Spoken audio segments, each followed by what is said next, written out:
विपक्षी गठबंधन Indian national development inclusive alliance के घटक दलों की 20 संसद शनिवार को मणिपुर के दौरे करेंगे और वे जमीनी स्थिति का आकलन करने के बाद हिंसा प्रभावित राज्य में समस्याओं का समाधान को लेकर सरकार तथा संसद को अपनी अनुशंसा देंगे। हिंसा प्रभावित मणिपुर में विपक्षी गठबंधन इंडिया के 20 सांसदों की यात्रा से पहले समाजवादी पार्टी के नेता जावेद अली खान ने कहा कि केंद्र ने मणिपुर और देश के लोगों को निराशा किया है।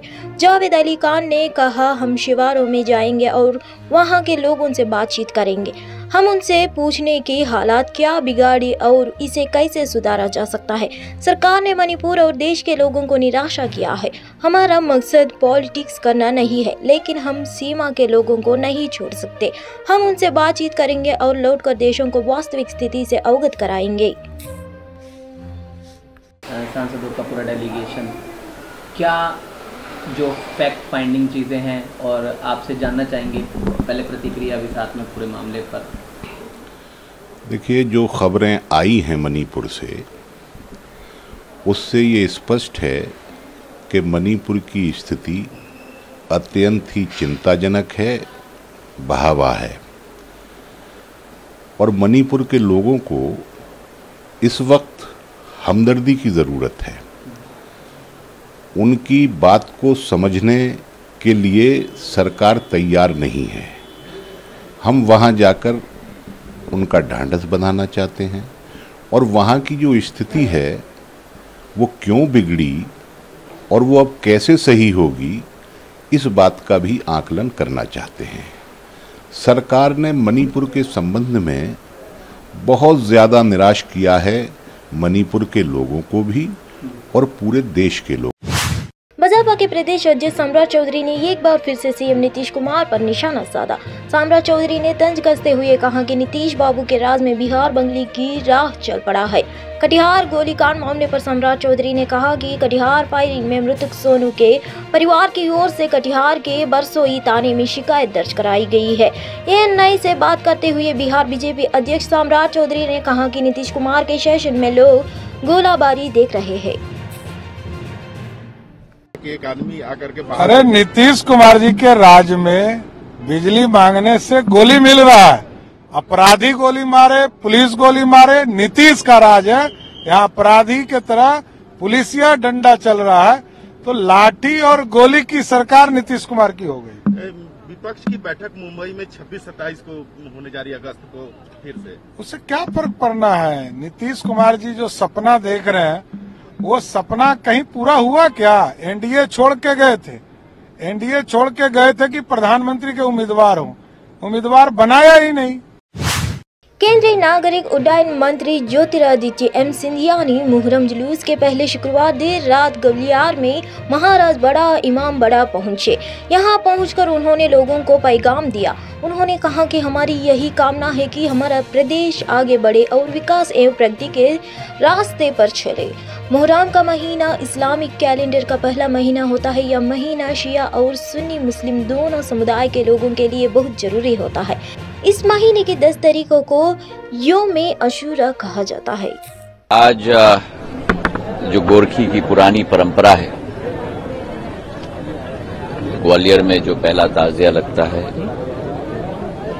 हमारे प्रांगण में ही लगता है, उसी परंपरा का निर्वाह आज हमने किया है और हमारी यही कामना है कि हमारा प्रदेश आगे बढ़े, विकास और प्रगति के रास्ते पे चले। भगवान का आशीर्वाद हो। पिछले 8-10 दिनों से वर्षा पूर्ण रूप से गायब हो गई थी। आज थोड़ी वर्षा आई है, लेकिन फिर भी अभी और इंतजार है हमें। पूर्ण वर्षा ऋतु अच्छी तरह से हो, हमारे किसानों की प्रगति हो। दिल्ली के मायापुरी में स्थिति एक फैक्ट्री के गोडाउन में भीषण आग लग गई। आग लगने के बाद इलाके में अफरा-तफरी मच गई। आग लगने के बाद फायर ब्रिगेड को सूचित किया गया, जिसके बाद 16 गाड़ियां मौके पर पहुंची है। इस आग की ऊंची लपेट देख इलाके में लोगों में डर का माहौल स्थापित हो गया है। फायर ब्रिगेड के अधिकारी आग बुझाने की कोशिश कर रहे हैं।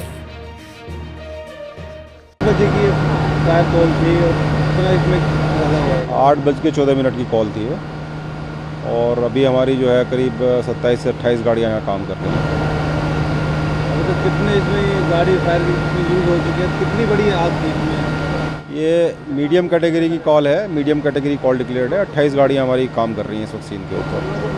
कितना इसमें समय लगा है सर? इसमें किस चीज़ में अभी है जो दिख रहा है धुआं इसमें भी निकलता है? ये एलईडी बनाते हैं, टेलीविज़न सेट्स बनाते हैं एलईडी वाले, उसकी ये असेंबली भी करते हैं, मैन्युफैक्चरिंग भी करते हैं, उसका ये फैक्ट्री है और इसका एरिया करीब 600 स्क्वायर गज है और कोई कैजुअल्टीज़ में रिपोर्टेड नहीं है। अभी फायर अभी हमारे कंट्रोल में है। दिल्ली और गुरुग्राम के कई हिस्सों में बारिश हुई। बारिश की वजह से इफ्को चौक के पास दिल्ली जयपुर एक्सप्रेस से ऊपर भारी ट्रैफिक जम हो गया है। शुक्रवार शाम हुई हल्की बारिश से लोगों को गर्मी और उमस से राहत तो जरूर मिली, लेकिन इसका ट्रैफिक पर बुरा असर देखने को मिला। दिल्ली को नोएडा के जोड़ने से वाले सभी बॉर्डर पर लंबा जाम लग गया। हरियाणा के गुरुग्राम में दिल्ली जयपुर एक्सप्रेसवे पर बारिश के बाद लंबा जाम लग गया।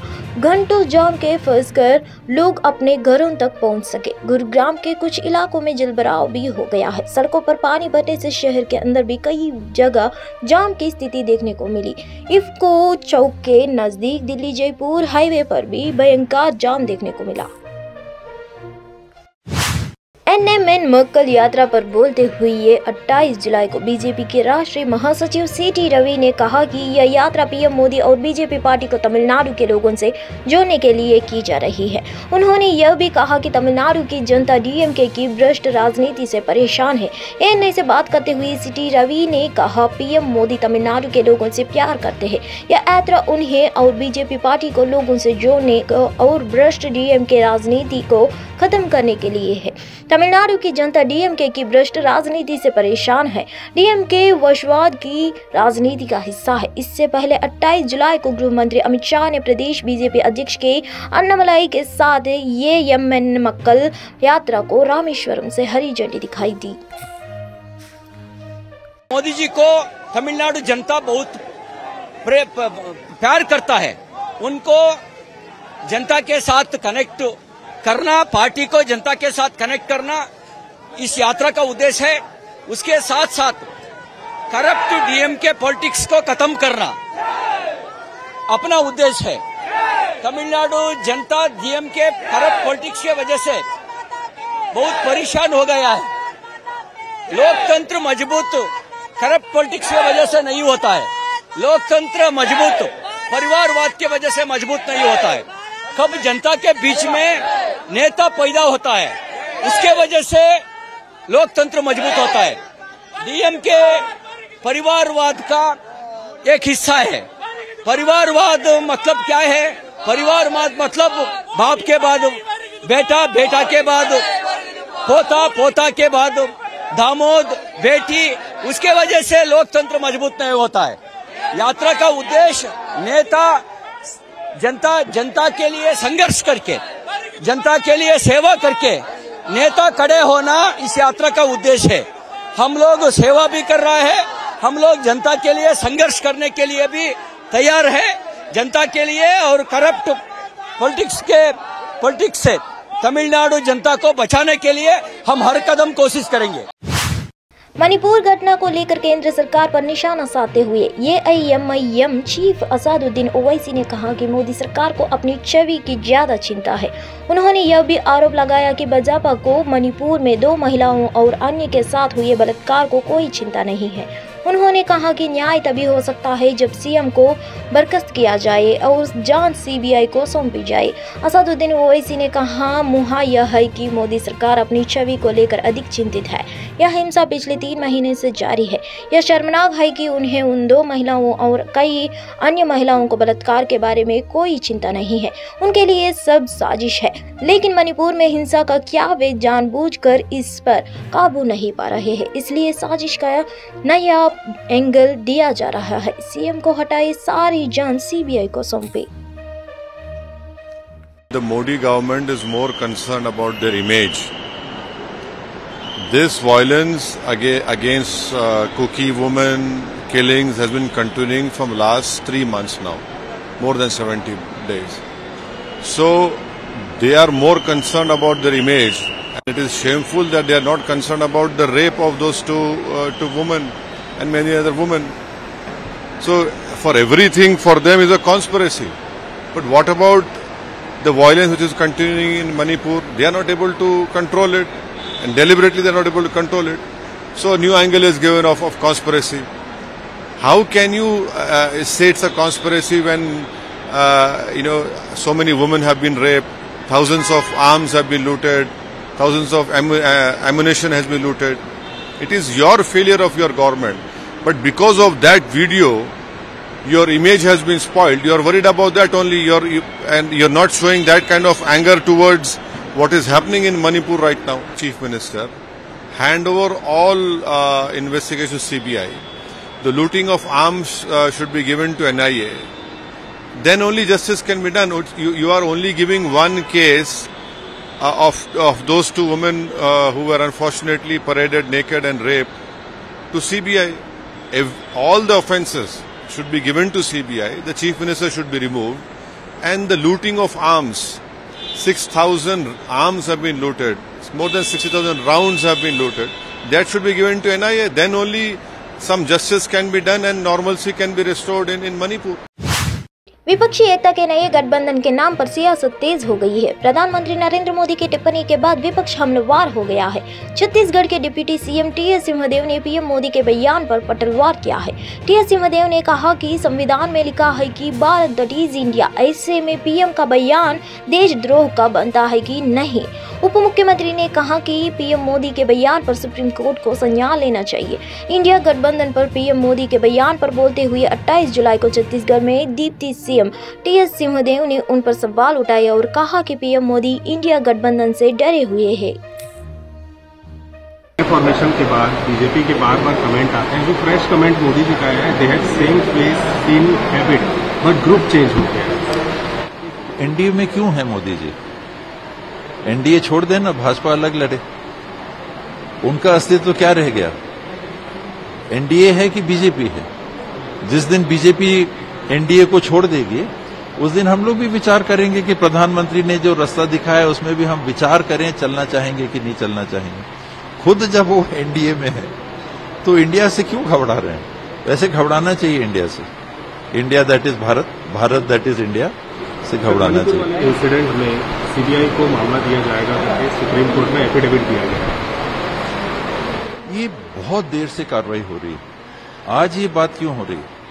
जब वीडियो वायरल हुआ उस दिन 77 दिन बीत चुके थे उस घटना को घटित हुए, और घटना के 10, 12, 14 दिन के अंदर थाने में रिपोर्ट भी दर्ज हो गई थी, उसके बाद भी कार्रवाई नहीं हुई थी। स्वयं संज्ञान लेके अगर सुप्रीम कोर्ट कार्रवाई कर रही है तो क्या हम ये माने कि गवर्नर साहब की रिपोर्ट राष्ट्रपति को और राष्ट्रपति जी के माध्यम से कैबिनेट को अर्थात गृह मंत्री जी को, प्रधानमंत्री जी को नहीं थी, मुख्यमंत्री जी को जानकारी नहीं थी?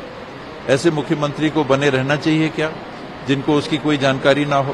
तो ये गंभीर बात है जिसमें ऐसे संवेदनशील भौगोलिक क्षेत्र में स्थित राज्य जिसमें इस प्रकार की हिंसात्मक तनाव की स्थिति बन गई है, उस पर त्वरित कार्यवाही बिना किसी जात धर्म को देखे हुए कि वो ट्राइबल हैं कि मेती हैं कि कुकी हैं कि नागा हैं, जिसने गलत किया उसके ऊपर कार्रवाई हो। अगर ऐसा किया जाता तो मामला कब का शांत हो जाता, ये स्वरूप ही नहीं लेता।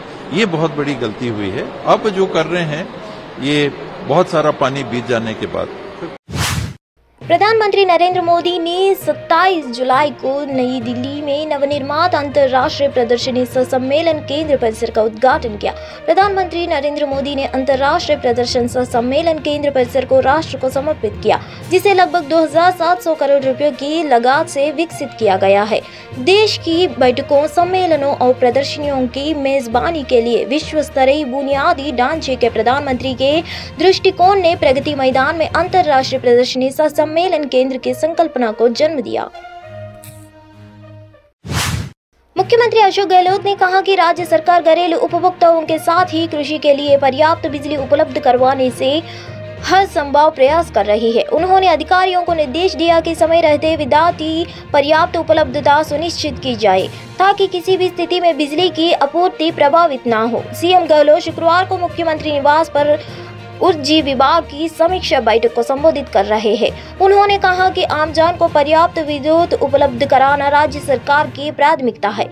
शहरी और ग्रामीण क्षेत्र के साथ ही कृषि के लिए भी विद्युत की निर्बाध आपूर्ति सुनिश्चित की जाए ताकि किसानों को परेशान न हो।